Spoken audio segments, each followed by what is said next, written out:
नमस्कार, मैं आशीष कुमार वाजपेयी और आप देख रहे हैं गर्दा रिव्यूज़। स्वागत है आपका गर्दा रिव्यूज़ में। वैसे भी पूरे विश्व में हलचल मची हुई है, एक से एक दुखद समाचार सुनने को मिल रहा है। एक और चीज़ सामने आई जिसने बड़ा दुखी किया यार मन की, मतलब क्या चाहते हैं ये लोग। जब भी कोई बीजेपी की गवर्नमेंट या मोदी को या अमित शाह को जुमलेबाज कहता था तो मन करता था मुंह तोड़ दें उसका, या जितना हो सकता था उतना डिफेंड करने की कोशिश करता था। और गर्व करता हूं अपनी सेना के शौर्य पर। लेकिन प्रश्न कई सारे उठते हैं मन में, और वो इसलिए कि जब ये पता चलता है कि पाकिस्तानी क्रिकेटरों का सम्मान जो है उसके लिए आपने अहमदाबाद में बहू बेटियों को नचवा दिया, उनका रंगारंग कार्यक्रम करवा दिया। कौन है ये लोग? ये पाकिस्तानी भूल गए हैं क्या? देखिए, कुछ सवाल उठते हैं बहुत, और जो ज़रूरी हैं। क्या आर्मी ही एकमात्र रिस्पॉन्सिबिलिटी ले सकती है देश की सुरक्षा के लिए? ये फिल्म स्टार्स, क्रिकेटर्स, राजनीतिज्ञ, इनकी कोई जिम्मेवारी नहीं है देश के प्रति? और बीसीसीआई जो है, आईसीसी, उसको पाकिस्तान से इतना लगाव और प्रेम क्यों दिख रहा है भाई? और सेना की रक्षा कौन करेगा? ये भी प्रश्न उठता है। उनके सम्मान के लिए कौन खड़ा होगा? ये फिल्म स्टार्स। फिर आप कहेंगे कि ऐसा है, कला और इन चीज़ों को अलग रखिए, खेल कूद अलग रखिए, राजनीति अपनी जगह पर है। अरे तो भाई, कहाँ हम एक रखें इस चीज़ को? पाकिस्तान में जो पाकिस्तान की ने अभी 4 हफ्ते हुए होंगे उससे अधिक, जो 3 सैनिकों की हत्या की वो पाकिस्तानियों ने ही तो की। उसका वीडियो आपको आई बटन में मिल जाएगा, आप देख सकते हैं। मैं उस पर बना चुका हूं वीडियो। मल्टीनेशनल टूर्नामेंट में खेलना हम मानते हैं कि आपकी व्यवस्था हो सकती है कि वहाँ आप रंग भेद, फलाना भेद, ढिमकाना भेद नहीं कर सकते हैं, ये व्यवस्था समझ में आती है। परंतु पैसों की इतनी भूख कि उसके लिए रंगारंग कार्यक्रम आयोजित किया जा रहा है, और टिकट ब्लैक भी किए जा रहे हैं, फिर भी कई स्टेडियम खाली हैं।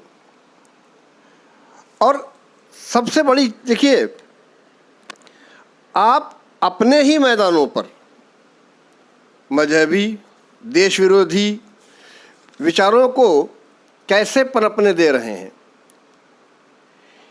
ये जो भारतीय बोर्ड, क्रिकेट बोर्ड टीम, जो भारतीय क्रिकेट बोर्ड है बीसीसीआई, जो ये कर रही है और ये समझ रही है कि भारतीय जनता जो है मूर्खाधिराजों की श्रेणी में आती है।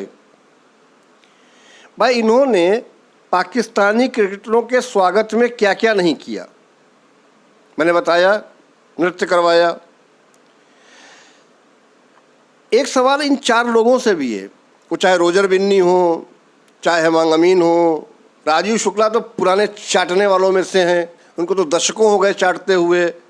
और स्पेशल शाह, वो भी जो है नए नए चाटना शुरू किए हैं। यार, इन लोगों को वो गार्ड वार्ड भी पहनाएंगे? नहीं, अगर गार्ड पहनाएं तो उसका वीडियो बना लीजिए। हम देखिए, छोटा यूट्यूबर होने के मतलब थोड़ा है कि हमको कुछ पता नहीं होगा। गार्ड पहनाते समय का अगर कहीं वीडियो बना लिया और उसको यूट्यूब पे डाल दिया तो उससे अतिरिक्त आमदनी हो जाएगी। टीवी पर रंगारंग, जो पाकिस्तान के लिए रंगारंग, पाकिस्तान का क्रियाक्रम करने को, क्रियाक्रम नहीं, वो क्या कहते हैं, कार्यक्रम, रंगारंग कार्यक्रम करने की जो योजना बनाई है, उसमें सचिन तेंदुलकर, अमिताभ बच्चन, फलाने ढिमकाने।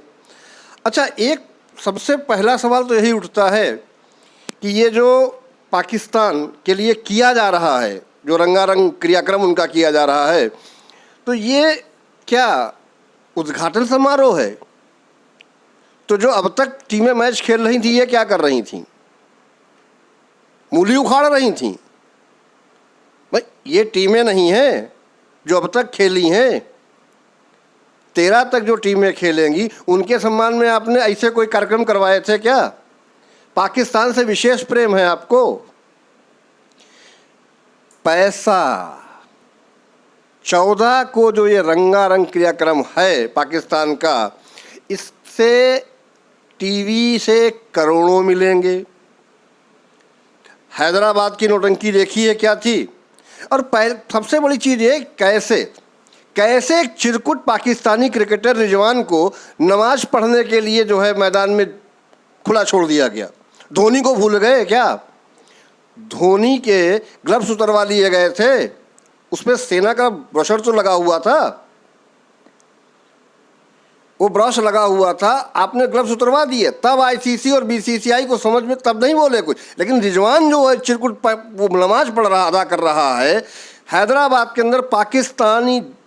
लगता है पाकिस्तान जिंदा है आज भी रजाकारों के रूप में, बस उन रजाकारों के मुंह और शक्लें बदल गई हैं। वरना पाकिस्तान जिंदाबाद के नारे कैसे लग रहे थे जब आपने किसी पाकिस्तानी को वीज़ा ही नहीं दिया है? बिना वीज़ा के ये हिंदुस्तान के अंदर पाकिस्तान मिनी कैसे पैदा हो गया हैदराबाद में? इनके लिए, जो मैं सैनिकों की बात कर रहा था, इनके लिए भारत के लोगों की भावना हो, चाहे सैनिकों का सम्मान, उनके प्रति जो भावनाएं हैं, ये तो छोड़ो, तो सामान्य जो ह्यूमन वैल्यूज़ हैं उनका भी कोई सम्मान नहीं है। जुमलेबाज मंत्री का चाटुकार बेटा जो इस रंगारंग कार्यक्रम में सम्मिलित है, बड़ा गर्व हुआ था ये सुनकर एक माननीय को सांसद ने बोलते हुए कि पीओके को क्या आप भारत का अभिन्न हिस्सा नहीं समझते हैं? मैं मानता हूं उसको, वो अभिन्न हिस्सा है, जान दे देंगे उसके लिए। अब क्या हो गया भाई? तुम्हारे घर के अंदर घुस के वो पाकिस्तान जिंदाबाद के नारे लगवा रहे हैं, वीडियो बना रहे हैं, we love Pakistan, we love Pakistan. Rizwan sir I love you. अबे तो चले जाओ ना, वहीं जितने पहले गए थे उनका हाल देख लो, तुम भी जाओ, तुम्हारा भी सब सेट हो जाएगा बढ़िया से। यहाँ क्यों मर रहे हो? लेकिन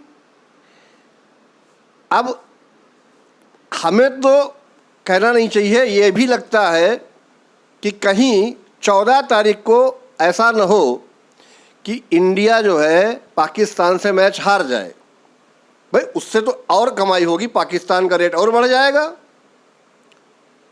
जबरदस्त। और अगर ऐसा हुआ तो फिर एक रोस्ट बनेगा इनके ऊपर। देखिए, वकार यूनुस का वो ट्वीट आपको याद है कि हिंदुओं के सामने रिजवान का नमाज पढ़ना बहुत सुकून देता है।